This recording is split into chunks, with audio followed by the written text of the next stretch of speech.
Hi friends, welcome to నానమ్మ village వంటలు. ఈరోజు వీడియోలో అయితే మనం వంకాయ కూరని అయితే చేసుకోబోతున్నాం.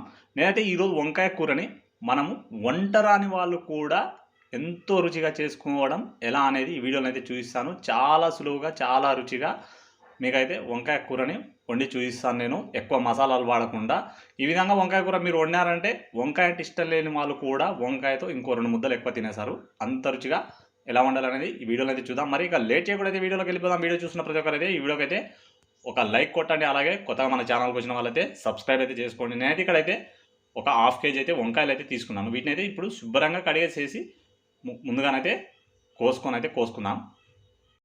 మీరు మార్కెట్లోనైతే వంకాయలు తీసుకునేటప్పుడు అయితే ఇంతకన్నా ఎక్కువ లావు ఉన్న వంకాయలు అయితే తీసుకోకండి. ఇంతకన్నా ఎక్కువ లావు అయితే ఏమవుతుందంటే వంకాయలోని కండాన్ని తగ్గేసేసి విత్తనాలు అనేది ఎక్కువ అవుతాయి. అప్పుడు కూరకు అనేది అంత పనికిరావు. ఇంతకన్నా ఆల్మోస్ట్ ఈ సైజునే తీసుకోండి మినిమం వంకాయలను అయితే. చూశారు కదా, మనకైతే వంకాయలు అయితే కట్ చేసుకోవడం అయిపోయింది. మినిమం అయితే ఒక వంకాయను అయితే 4 ముక్కలుగానైతే కట్ చేసేయండి. స్టవ్ వెలిగించండి. స్టవ్ వెలిగించేసి ఒక బాండి లేదా ఒక గిన్నెను అయితే పెట్టేసేయండి. నేనైతే బాండి పెట్టేశాను. ఒక 4 టీ స్పూన్ల ఆయిల్ వేసేయండి. బాండి బాగా వేడెక్కగానే ఇందులోనే ఒక టీ స్పూను అల్లం పేస్ట్ అయితే వేసేయండి. పచ్చివాసన అయ్యే వరకు బాగానైతే వేసుకోండి.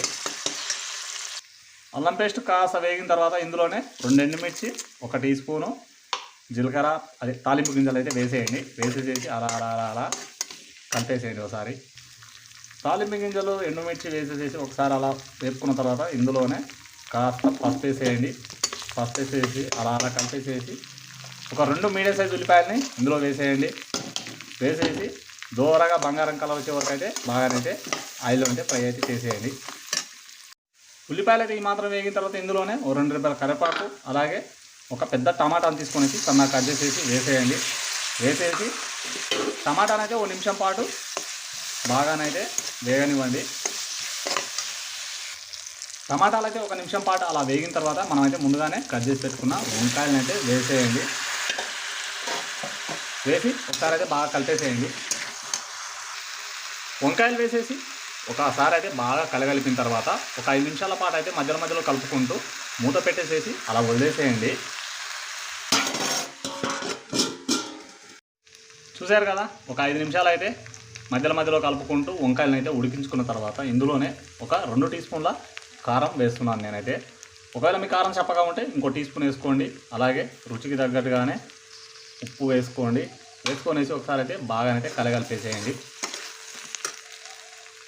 ఒకసారి అయితే ఉప్పు కారం వేసేసేసి కలగలిపిన తర్వాత ఇందులోనైతే ఒక 50 ml అయితే వాటర్ అయితే పోసుకోండి. ఎక్కువ అయితే అవసరం లేదు.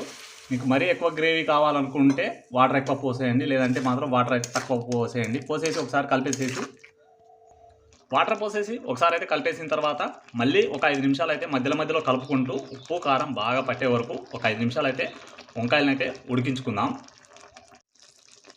చూశారు కదా, ఒక 5 నిమిషాలు అయితే మళ్ళీ మూత పెట్టేసి ఉడికించుకున్న తర్వాత ఇందులోనే నేనైతే 1 టీ స్పూన్ ధనియం పొడి వేస్తున్నాను. అలాగే 1 టీ స్పూను గరం మసాలా వేస్తున్నాను. అలాగే ఇందులోనే 2 టీ స్పూన్ల నూనె పొడి అయితే వేస్తున్నాను. వేసేసేసి ఒకసారి అయితే బాగానైతే కలిపేసేయండి.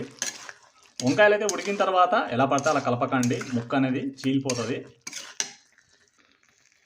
ధనియం పొడి, అలాగే గరం మసాలా, అలాగే నూనె పొడి వేసిన తర్వాత ఒకసారి బాగా కలిపేసేసేసి ఒక 2 నిమిషాలు అయితే మూత పెట్టేసి వదిలేయండి. మనకైతే వంకాయ అయితే కమ్మటి రుచిగా వచ్చేస్తుంది.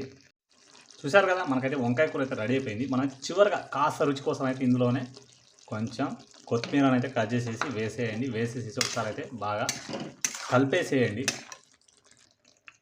చూశారు కదా, వంకాయ కూర అయితే రెడీ అయిపోయింది. నాకైతే మంచి స్మెల్ వచ్చేస్తుంది. నాకే కాదు, మీకు కూడా మంచి స్మెల్ వచ్చేస్తుంది ఈ విధంగా వంకాయ కూర వండారంటే.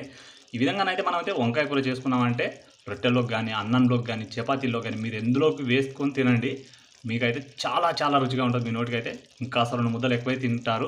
మరి వంట రాని వాళ్ళు కూడా ఈ విధంగానైతే వంకాయ కూరని ఎంతో రుచిగా వండుకోవచ్చు. అలాగే ఈ విధంగా వంకాయ కూర వండామంటే ఎప్పుడు తినే వాళ్ళు కూడా ఇంకో 2 ముద్దలు అయితే ఎక్కువ తినేస్తారు వంకాయ వేసుకొని. మరి చాలా రుచిగా ఉంటుంది. మరి ఇప్పుడైతే మనమైతే ఈ వంకాయ కూరనైతే స్టవ్ ఆఫ్ చేసేసి ఒక బౌల్లోకి అయితే తీసుకుందాం. చూశారు కదా, మరి ఇంతే రుచిగా వంకాయ కూర రావాలంటే మీరు కూడా ఈ విధంగానైతే వంకాయనైతే వండేసేయండి. మీకు కూడా చాలా బాగా నచ్చుతుంది. మరి ఈ వంకాయ కూర రెసిపీ మీకు నచ్చినట్టయితే ఈ వీడియోకి అయితే ఒక లైక్ కొట్టండి. అలాగే కొత్త మన ఛానల్కి వచ్చిన వాళ్ళైతే సబ్స్క్రైబ్ అయితే చేసుకోండి.